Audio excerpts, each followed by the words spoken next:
저희 기독교의 교리는 7가지로 구성되어 있어서 이것을 7대 교리라고 합니다.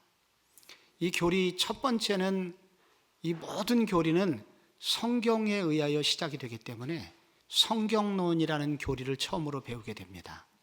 그리고 성경론의 기초에 맨 처음에 배우는 교리가 신론, 하나님은 어떤 분이신가? 하나님이 어떤 분이신가를 알면 비로소 인간이 보이게 됩니다. 그래서 두 번째로 인간론을 배우게 됩니다.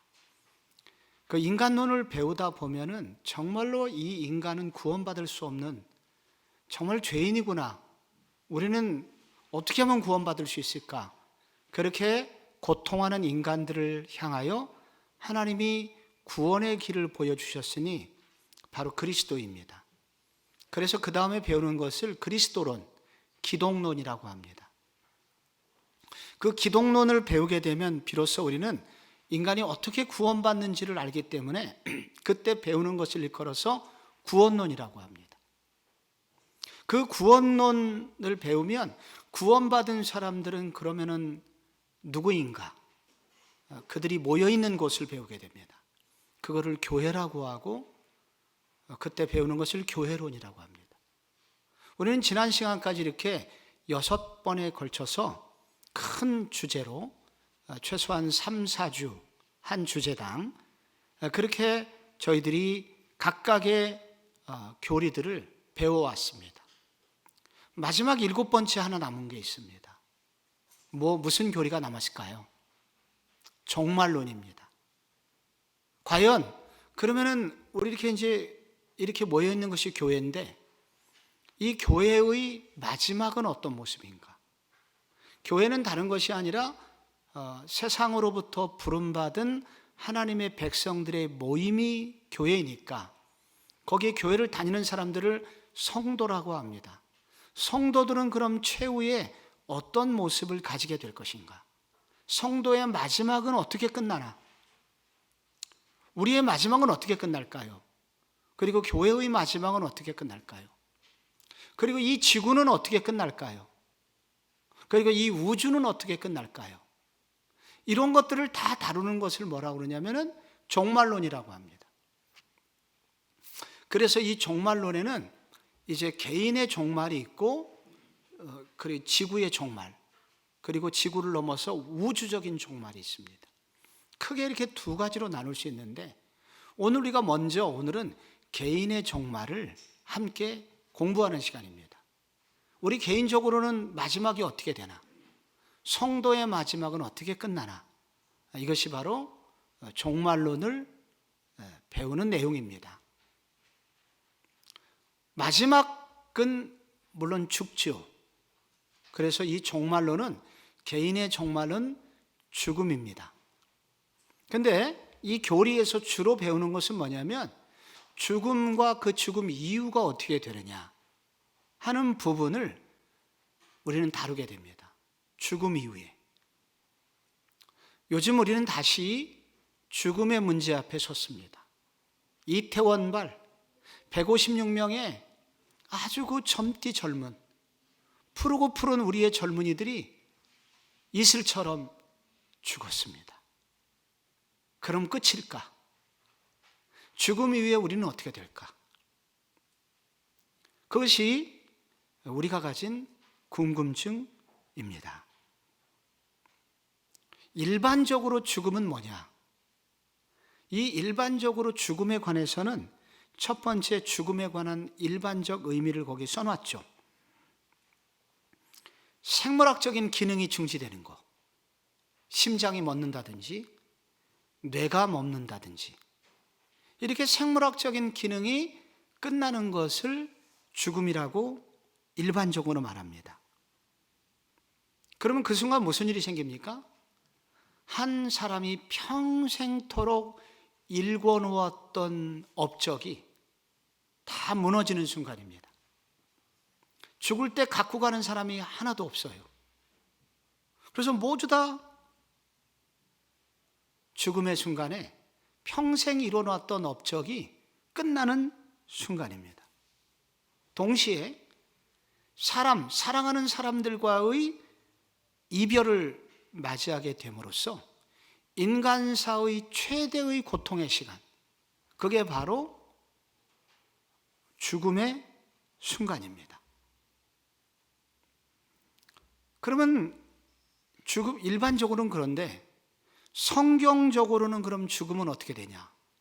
성경의 죽음은 어떤 해석을 가지고 있느냐? 그것은 가장 중요한 것은 성경에서는 죽음을 뭐라고 그러냐면은 육체와 영혼이 분리되는 순간을 의미한다. 그래서 육체와 영혼의 분리의 순간, 이거를 이제 죽음이라고 합니다. 죽는 순간 무슨 일이 생기냐면은 영혼하고 육체하고 갈라지게 됩니다. 지금 우리는 살아있는 동안에는요, 우리 속에, 우리는 지난번에 인간론을 배울 때 2분설과 3분설을 배웠는데, 2분설을 우리가 생각을 할 때 우리는 육체로 구성이 되어 있지만 동시에 우리 속에는 뭐가 있냐면 영이 있습니다. 그런데 살아있는 동안에는 영과 육이 하나로 분리 불가능한 상태로 정교하게 붙어 있습니다만, 죽음의 순간에 육체는 흙으로, 그리고 영혼은 또 다른 세상으로 옮겨지게 됩니다.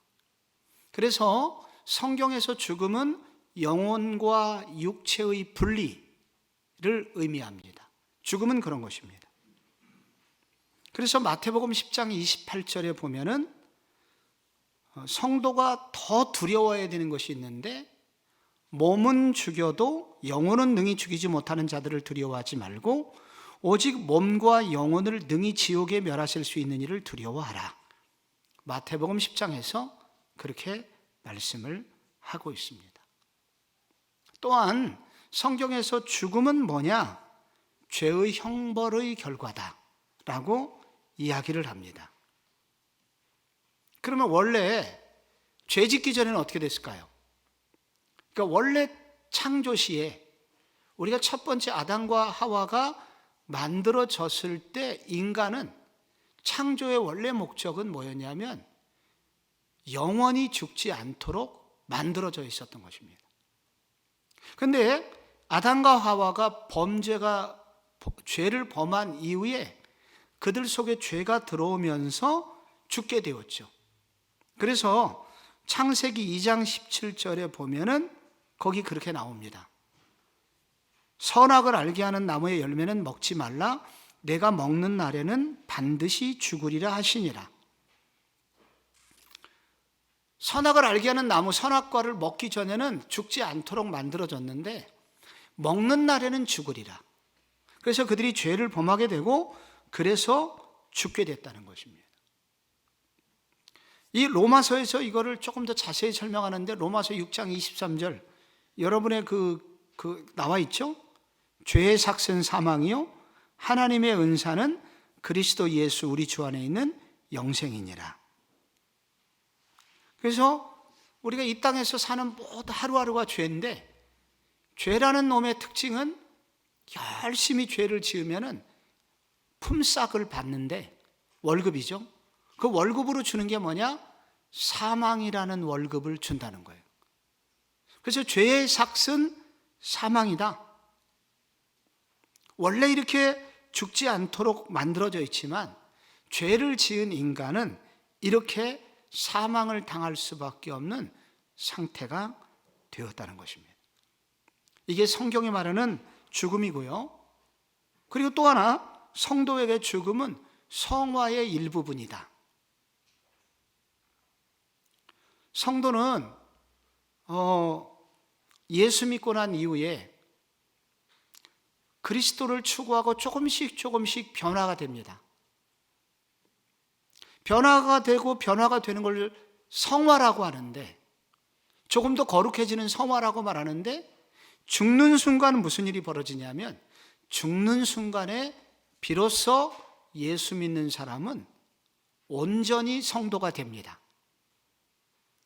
그래서 예수 믿는 사람에게 있어서 죽음은 완전한 성화, 즉 영화의 단계에 도달하게 된다고 합니다.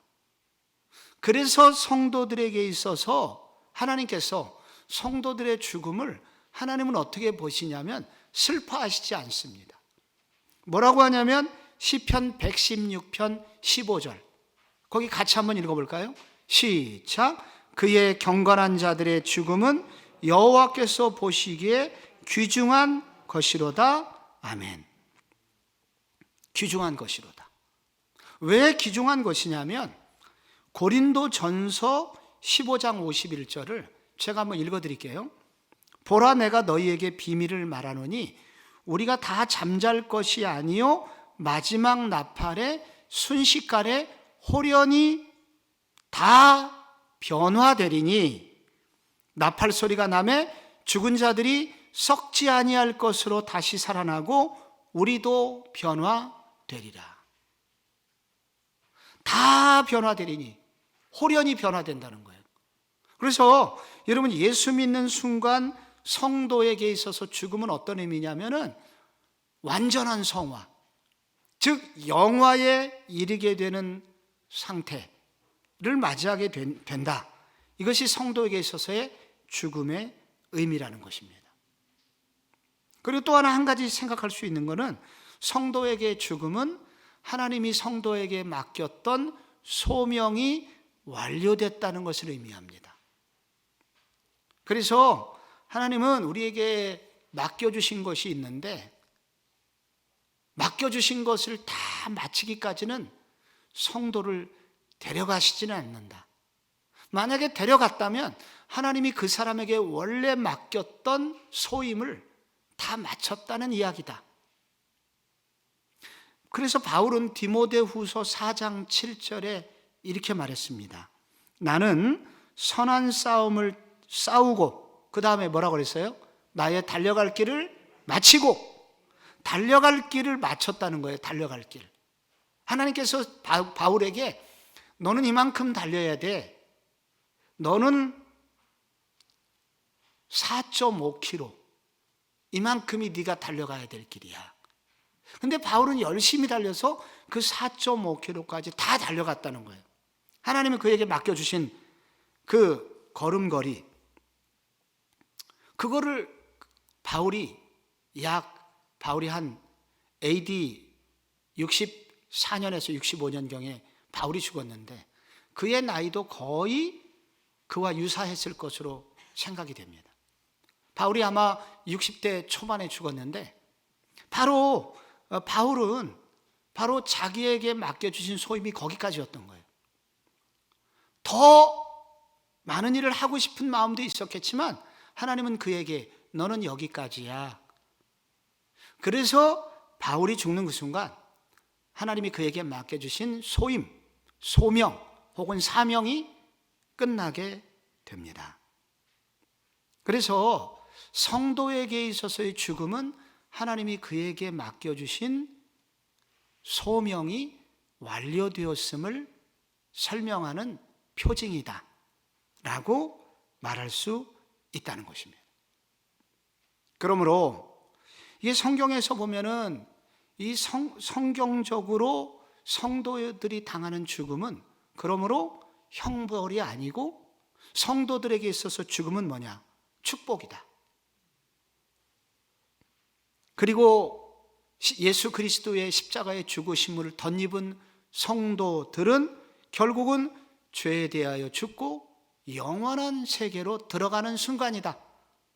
그래서 죽음이라고 하는 것은 성도에게 다른 세상 사람들이 말하는 그동안 쌓아놨던 업적이 파괴되고 무너지는 그런 무너짐의 순간이 아니라 오히려 영원한 안식에 들어가는 안식의 문을 통과하는 것이요, 하나님께서 소임을 마쳤다고 이제 축하받기 위해서 상받기 위하여 들어가는 그런 축복의 문이다.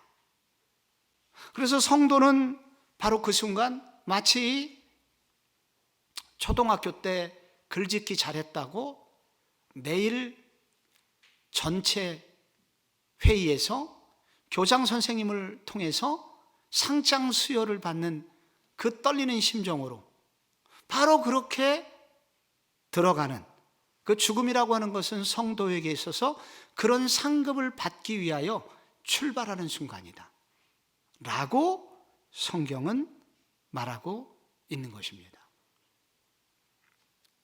이 죽음은요, 몇 가지 종류가 있습니다. 이것은 이제 인간론 할 때도 잠깐 다뤘었는데, 인간에게 있어서는 세 가지 죽음이 있죠. 오늘 다시 이제 종말론이니까 인간의 종말을 말하는 죽음의 문제에 있어서 다시 한번 세 가지를 좀 정리해 보겠습니다. 죽음은 세 가지가 있는 거예요. 첫째, 육사, 육체적인 죽음이 있습니다. 그래서 죽음은 육체가 죽죠. 그런데 두 번째 죽음이 있는데 영적인 죽음이 있습니다. 이걸 영사라고 하죠. 이게 이 영사라고 하는 건, 영적인 죽음이라고 하는 것은 뭐냐면은 아담과 하와가 원래 육체를 가지고 있었고 영적인 살아있는 상태를 가지고 있었습니다. 그런데 죄를 딱 짓는 그 순간 무슨 일이 벌어졌냐면 하나님과의 관계가 끊어지게 되었습니다. 하나님과의 그 관계가 단절된 그 순간을 뭐라고 그러냐? 그 이후의 순간을 영사라고 합니다. 영적인 죽음이 왔다는 거예요. 그래서 아담이 죄를 졌지만 당장 죽지 않았어요. 여러분 알다시피 930년 사는 거예요. 아담이. 죄를 지었지만 계속 살았어요. 그런데 900년을 살고 그가 죽었죠, 결국은. 한 번 죽는 것은 너 이 선악을 알게 하는 나무의 열매를 먹으면 정령 죽으리라. 그래서 죽었어요. 그때 죽었을 때 죽은 거는 뭐냐면은 육체가 죽었다는 것입니다. 그러니까 그 전에 죄를 범하는 그 순간 아담의 속에 있는 영이 죽게 됩니다. 그 영은 하나님과의 관계가 끊어지는 것을 말합니다. 그래서 여러분 여기 지금 그 잘라진 소나무 가지가 여기 있습니다. 잘라진 소나무 가지가 여기 있어요. 이 잘라진 소나무 가지 보이시죠? 이 잘라진 소나무 가지는 지금 이게 죽어 있는 겁니까? 살아 있는 겁니까?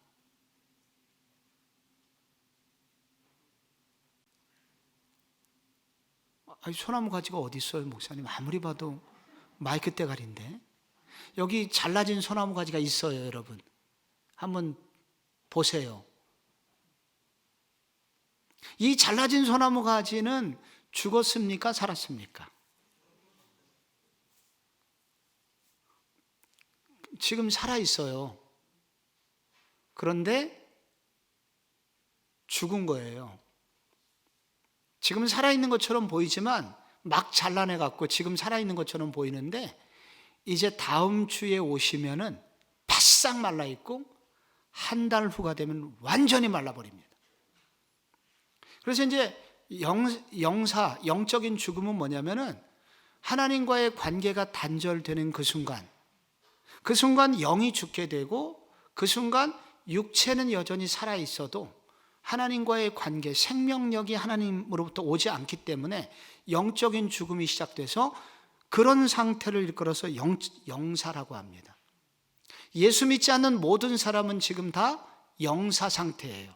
영이 다 죽어 있는 거예요. 하나님으로부터 오는 생명이 끊어졌기 때문에 그들이 영적으로 죽어 있는 것입니다. 여러분, 그래서 이런 영적인 죽음이 있고 또 세 번째 죽음이 있는데 영사가 있습니다. 영원한 죽음이라고 그래요. 이제 조금 이따 이제 다시 한번 이걸 조금 자세히 설명을 하겠지만은 그 죄인의 경우에 예수를 믿지 않고 죽게 되면은 이제 일정한 순간 지옥에 가 있다가 이제 그가 최후의 심판, 예수 그리스도께서 재림하시고 나면 최후의 심판이라는 것이 있습니다. 최후의 심판을 받은 이후에 그 영혼과 그리고 예전에 가지고 있었던 육체와 연합을 이루어서 새로운 모습을 그때 가지게 되는데 이걸 부활체라고 그래요. 부활한 몸으로 심판을 받고 그 사람이 영원한 불못에 들어가는 그런 심판을 받게 됩니다. 그거를 뭐라고 그러냐면은 영원한 죽음이라고 그럽니다. 그래서 이것은 eternal death, 영원한 죽음을 당하는 것입니다. 그래서 이렇게 세 가지 죽음이 있는데요. 이거를 계시록에서는 둘째 사망이라고 합니다. 첫 번째 죽음은 육체가 죽는 건데 그 다음에 죽음은 진짜 영원히 죽는 거예요.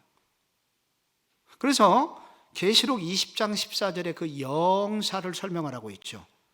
사망과 음부도 불못에 던져지니 이것은 둘째 사망 곧 불못이라. 누구든지 생명책에 기록되지 못한 자는 불못에 던져지더라. 나는 이 영원한 죽음, 지금 죽음이 세 가지가 있어요. 육체적 죽음, 영적 죽음, 영원한 죽음. 이 세 가지의 죽음이 있다 하는 것을 기본적으로 우리가 좀 이거는 알고도 계신데 다시 한번 정리를 했습니다. 근데 이제 중요한 건 지금부터 죽음 이후에 성도는 어떤 모습을 가지게 될까요? 그래서 아까 얘기했습니다. 성도가 죽는 순간 육체는 흙으로 돌아가고 썩게 되죠. 그렇지만은 우리의 영혼은 어떻게 되냐면 천국에 가게 됩니다. 이 천국에 가는 것은 어디를 좀 떠돌다가 천국에 갈까요? 아니면 곧바로 천국에 갈까요? 여러분, 우리가 딱 죽게 되면은 우리의 영혼이 지상에서 좀 일정 기간을 머물다가 천국에 가는 것일까요? 아니면 즉시 천국에 갈까요? 잘 모르겠죠. 누가복음 23장 43절에 보면은 예수님이 강도에게 이런 말씀하셨죠. 예수께서 이르시되 내가 진실로 이르노니 내게 이르노니 뭐라 그랬어요? 그 다음에 오늘 내가 나와 함께 낙원에 있으리라. 그러면은 여러분, 이 강도가 이제 십자가 위에서 예수를 믿었어요. 정말 운수대통하신 분이죠. 평생 죄 짓다가 어떻게 십자가에서 예수님하고 동기동창, 십자가 짓는 동기동창 돼갖고 이렇게 감옥에서 죽기 직전에 예수님 만나고 예수를 믿게 됐어요. 예수님께서 뭐라고 그래요? 이제 죽게 되죠. 오늘 내가 낙원에서 나를 만날 거다. 여기 낙원은 정확히 천국입니다. 원문에. 오늘 내가 나와 함께 천국에 있을 것이다. 그래서 이 말에 따르면은, 이 말씀에 따르면은 예수 믿는 사람은 죽으면은 이렇게 우리의 영혼이 지상에서 헤매다가 천국 가는 게 아니라 즉시 천국에 갑니다. 즉시. 그래서 우리 예수 믿는 사람은 죽음과 동시에 곧바로 천국에 갑니다. 오늘 이 말씀을 따르면 적어도 몇 시간 내에 순간적으로 가든지 몇 시간 내에 가든지 예수님이 오늘이라고 그랬으니까. 그래서 그 불신자들은, 비신자들은 어떻게 될까요? 그래서 비신자들도 즉시 죽는 순간 지옥에 가게 됩니다. 그런데 이제 예수를 믿는 사람들은 죽음과 동시에 즉시 천국에 가게 되면서 많은 하나님이 주시는 축복과 은혜를 받게 되지만 불신자들의 경우에는 그동안 불신자임에도 불구하고 하나님으로 받았던 많은 혜택들이 있었습니다. 불신자임에도 불구하고 하나님을 믿지 않았지만은 그들은 소위 말하는 믿는 사람과 똑같은 많은 혜택들이 있었어요. 해를 볼 수 있었고요. 공기를 마실 수 있었고요. 이 땅에서 누리는 많은 그런 축복들을 누리면서 살았는데 이걸 뭐라고 그러냐면 일반 은총이라고 합니다. 믿는 사람이나 안 믿는 사람이나 모두 다 이렇게 이 땅에서 사는 하나님이 주시는 수많은 혜택들이 있었습니다. 그런데 죽는 그 순간 불신자들은 모든 일반 은총이 거두어집니다. 그래서 일반 은총이 다 거두어진 곳을 뭐라고 그러냐면은 지옥이라고 합니다. 그래서 믿는 그 순간 그러니까 불신자들은 죽음과 동시에 지옥으로 가게 됩니다. 그런데 여러분, 아까 얘기한 대로 지금부터 여러분 이 부분은 조금 집중을 하셔야 되는데, 이제 죽음과 동시에 이제 천국 혹은 지옥에 가게 돼요. 근데 이제 성경에 보면 무슨 얘기가 나오냐면, 예수님이 재림하실 때는 영혼과 육체, 우리가 예전에 가지고 있었던 육체, 그 육체와 영혼이 결합된 매우 독특한 존재로 변화가 되는데, 그것을 뭐라고 그러냐면은 부활체라고 합니다. 부활체. 그렇게 부활체로 변화가 된다는 거예요. 그럼 이 부활체라는 게 도대체 뭐냐? 예수님을 생각하시면 됩니다. 여러분, 예수님께서 부활하셨습니다. 그런데 부활하셨지만은 베드로하고 요한하고 이런 주님의 제자들이 예수님을 알아봤습니까? 못 알아봤습니까? 못 알아봤어요? 예, 못 알아볼 때도 있어요. 처음에는 못 알아봤어요. 근데 자세히 보니까 누구예요? 예수님이에요. 갈릴리 바다에 부활하신 예수님이 나타났습니다.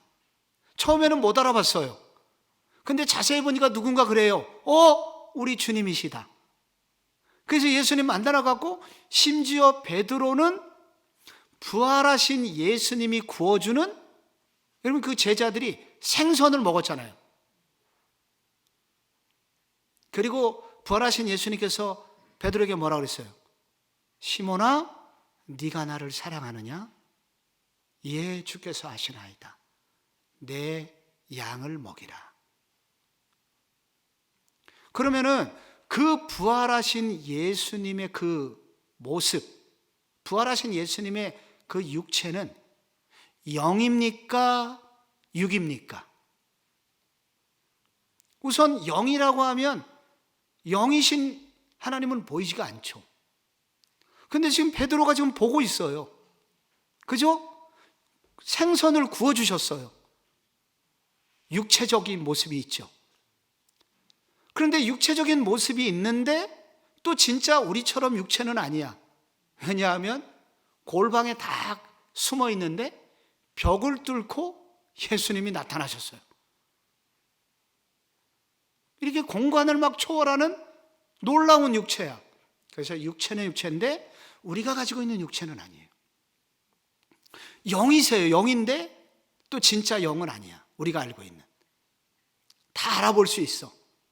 이런 예수님의 모습을, 부활하신 예수님의 모습을 세 글자로 부활체라고 그럽니다.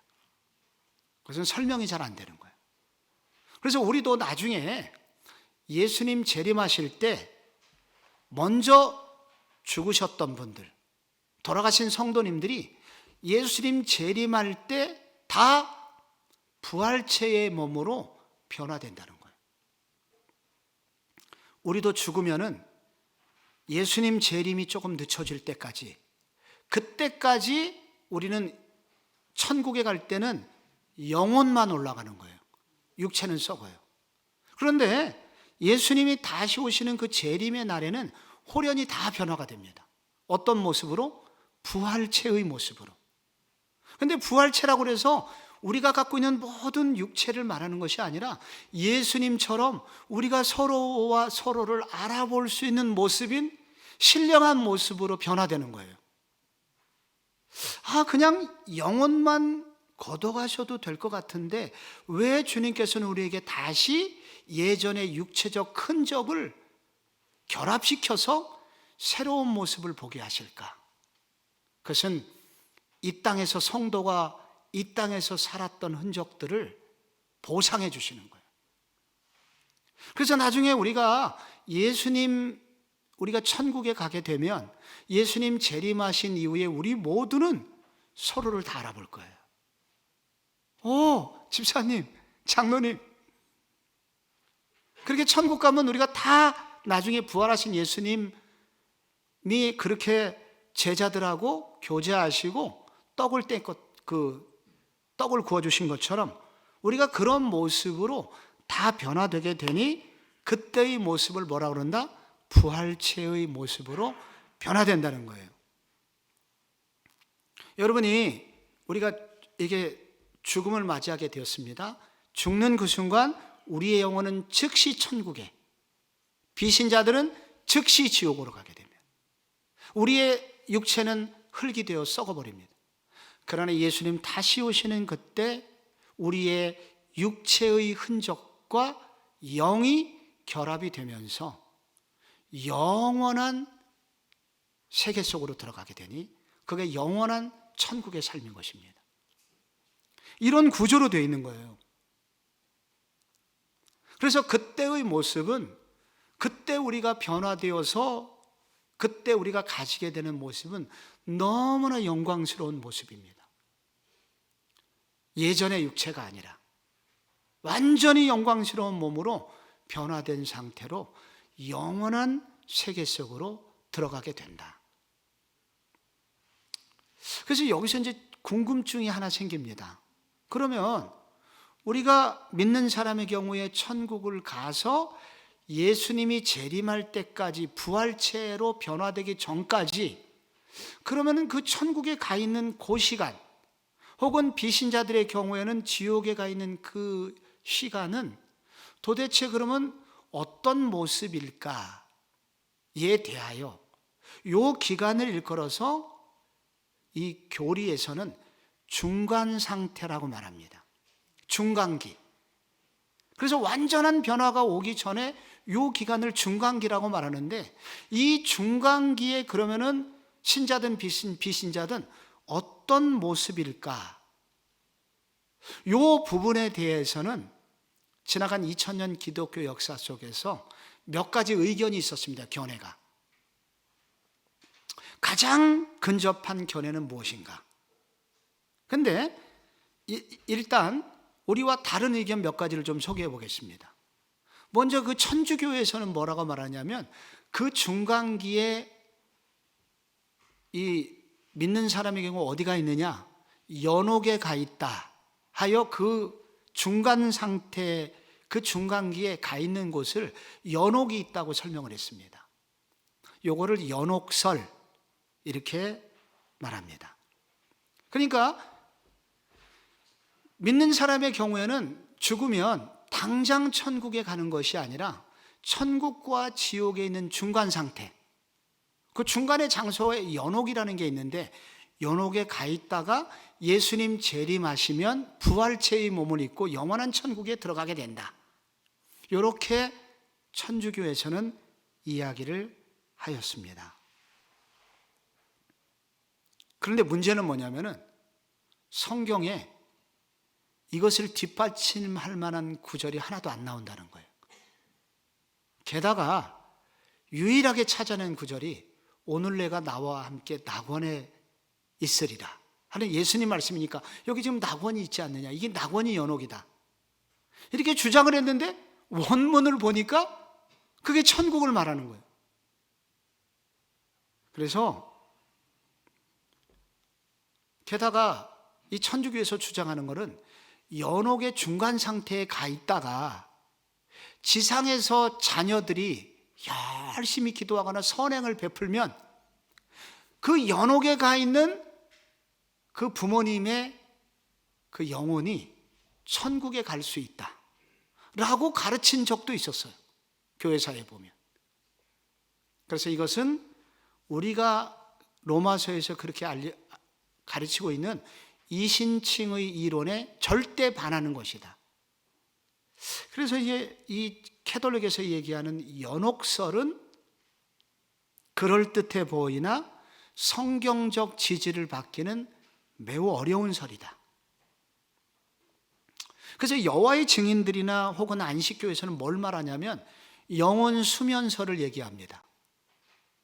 딱 죽으면은 영혼이 육체를 떠나서 잠깐 자고 있다는 거예요.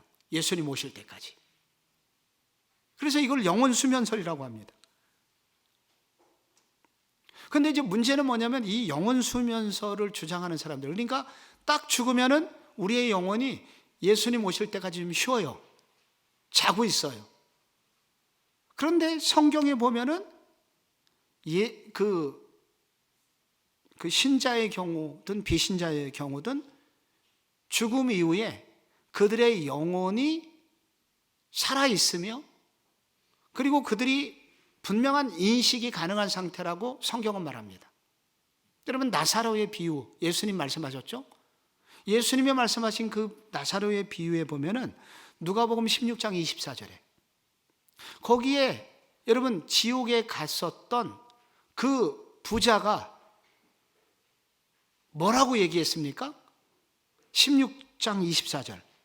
아버지 아브라함이여 나를 긍휼히 여기사 나사로를 보내어 그 손가락 끝에 물을 치고 내 혀를 서늘하게 하소서 내가 이 불꽃 가운데서 괴로워하나이다. 그러니까 요 얘기는 무슨 얘기냐면 아직 예수님이 재림한 상태가 아니에요. 그죠? 재림하기 전 상태예요. 그래서 재림하기 전 상태인데 중간기인데 이 중간기에 이 영혼이 나사로와 이 부자가 다 영혼이 살아 있어요. 말을 하고 있어요. 인식하고 있어요. 그러니까 잠자고 있는 건 아니다. 그래서 영혼 수면설도 근거가 없다. 영혼 수면설하고 매우 비슷한 걸 영혼 멸절설이라고 그래요. 이건 뭐냐면은 죽는 그 순간 무로 돌아간다. nothing. 죽는 그 순간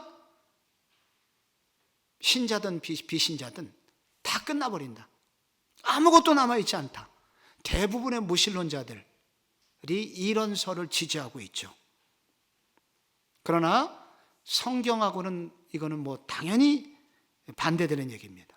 시편 16편에도 보면 이는 주께서 내 영혼을 스올에 버리지 아니하시며 주의 거룩한 자를 멸망시키지 않으실 것임입니다. 주께서 생명의 길을 내게 보이시리니 주의 앞에는 영원한 기쁨이 있고 주의 오른쪽에는 영원한 즐거움이 있나이다. 그래서 우리는 사라지는 것이 아니라 주님께서 우리를 살려주시고 또 이런 영원한 즐거움에 들어가게 한다는 것입니다. 제2시련설이라는 것도 있습니다. 그것은 구원받지 못하고 죽은 사람들이 지옥에서 구원을 받을 수 있는 기회를 다시 주신다는 주장입니다. 이거는 죽은 후에 회개할 수 없다는 성경의 명백한 사실에 반하는 것입니다. 그래서 이런 이론들이 쭉 있다는 거예요. 전부 다 성경하고는 맞지 않는 이론들입니다. 그래서 성경은 무엇을 말하느냐? 아까 얘기한 거예요. 예수 믿는 사람은 죽음과 동시에 즉시 죽어 천국에 가고 불신자들은 즉시 죽어 죽음과 동시에 즉시 지옥으로 가게 된다. 그리고 그 영혼만 가고 있던 그 영혼이 예수님 재림하시는 순간 육체를 덧입게 된다. 그래서 부활체의 모습으로 바뀌게 되고 그래서 믿는 자는 영원한 천국에 불신자들은 영원한 불못으로 들어가게 된다. 이것이 둘째 사망이고 혹은 둘째 생명, 영원한 생명을 얻게 되는 영생이라고 그래요. 이걸 영생.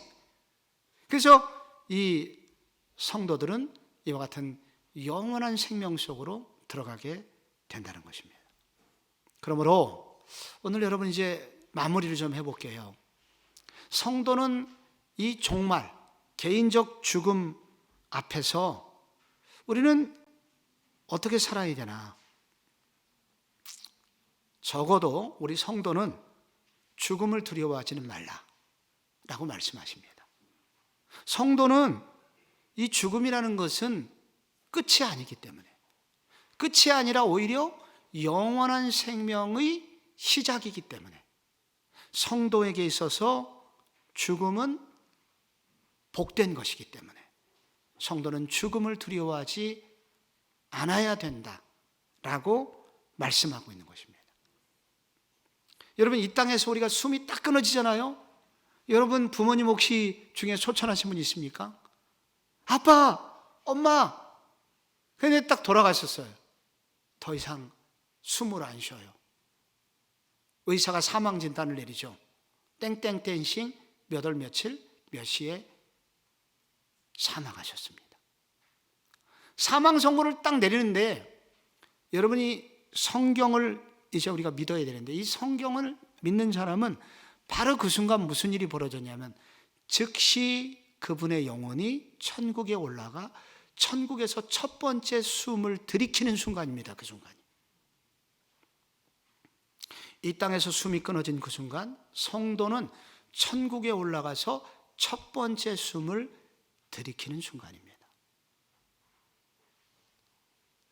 어떤 믿음의 사람은 어떻게 비유를 하냐면 마치 이것은 탯줄이 끊어지는 순간과 같다. 여러분, 아이가 내일 이제 출산의 날이 엄마가 다가와서 병원에 가 있어요. 그러다가 30분, 20분, 10분, 5분, 3분 진통이 오다가 어떻게 됩니까? 응애하고 밖으로 나가고 탯줄이 끊어지는 그 순간 그 아이는 이제 죽었구나 생각하죠. 근데 죽었나요? 태어나 보니까 나를 이뻐해 주는 어마어마한 또 다른 세상, 이 탯줄 속에, 이 탯줄에 묶여갖고 어머니 속에 있었던 거하고는 상상할 수 없는 세상이 있구나 라는 것을 태어나면서 이제 조금씩 지나면서 인식을 하게 되죠. 성도의 죽음은 그런 것이다. 아, 나 죽으면 이제 어떻게 하지? 성도는 하나님은 말씀하시기를 마치 그 아이가 탯줄을 끊고 이 세상에 태어나 놀라운 새로운 세상을 보는 것처럼 성도가 죽는 그 순간, 죽음 이후에 상상할 수 없는 세상 속에 하나님을 보게 될 것이고 하나님이 만들어 놓으신 천국을 보게 될 것이다. 그러므로 성도는 두려워해서는 안 된다. 제가 장례식 갈 때마다 이거 설교를 꼭 하는데, 디모데후서 4장 6절에 전제와 같이 내가 벌써 부어지고 나의 떠날 시각이 가까웠도다. 여기 떠나다는 단어는 군인이 텐트에 끈을 풀다라는 동사예요. 5년 동안 7년 동안 전장을 했어요. 언제 죽을지 몰라. 지긋지긋한 전쟁 언제 끝나라. 근데 드디어 명령이 내려왔습니다. 전쟁이 끝났다. 전쟁이 끝났다. 군인들이 환호성을 지르죠. 뭘 할까요? 텐트에 끈을 풉니다. 집에 가게 된 거예요, 이제. 바울은 마치 나의 죽음이 가까웠는데, 이 나의 죽음이라는 것은 치열하게 싸웠던 이 세상의 전쟁터를 이제는 끝났구나 하면서 텐트의 끈을 풀고 이제는 하나님께서 마련해 주신 고향으로 돌아가는 순간이었다는 거예요. 그러므로 성도는 죽음을 두려워하지 말아라. 오히려 죽음을 주님이 소임을 끝내는 그날이 왔다면 기뻐해라 라고 성경은 말하고 있습니다. 보네퍼가 38세, 여러분 그 히틀러에 의해서, 여러분 그가 마지막 이제 감옥에서 이제 죽음의 사형장으로 갈 때, 보네퍼 믿음의 사람 그리고 히틀러의 그 독재에 맞서 싸웠던 그 보네퍼가 그 동역자들에게 가면서 마지막으로 이렇게 외쳤다고 그래요. 여러분, 우리 고향에서 다시 만납시다 하면서 그가 당당하게 사형장으로 갔다고 합니다. 성도는 죽음을 두려워하지 말자. 왜? 죽음은 우리에게 전혀 새로운 세상으로 인도하는 문이기 때문이다 말하고 있습니다. 그러나 두려워하지 않을 뿐만 아니라 준비는 해야 됩니다. 성도는 늘 죽을 준비를 해야 된다. 소망교도소 부소장 출신이시고 서울구치소에서 오랫동안 근무하셨던 박효진 장로님이 사형수들에게 늘 던졌던 질문, 땡땡땡아 네 죽을 준비 됐나? 그 질문과 함께 복음을 전했고, 그래서 그들이 예수를 믿게 되면 하루하루 죽을 준비를 하면서 복음을 전하면서 그렇게 살도록 변화시켰던 많은 간증을 우리 교회에서 들은 바가 있습니다. 우리도 주님이 이 날을 준비해 주셨기 때문에 죽을 준비하는 하루하루가 돼야 된다. 나한테도 종말이 와요. 이 세상이 영원한 게 아닙니다. 나는 어떻게 죽을 것인가? 성도는 이렇게 두려워 떨면서 죽을 준비를 하는 것이 아니라 하나님께서 나를 위하여 예비해 놓으신 이 아름다운 곳이 있으니 어떻게 그날을 누릴까를 생각하면서 보다 더 아름다운 주님과의 만남을 위하여 우리는 죽을 준비를 해야 된다.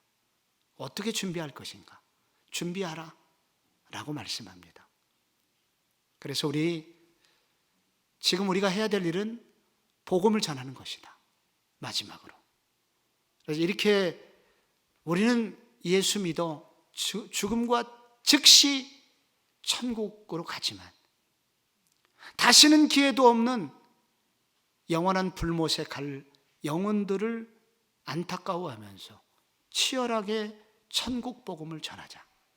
그래서 그들이 한 명이라도 더 영원한 천국에 갈 수 있도록 길을 여는 성도가 되자.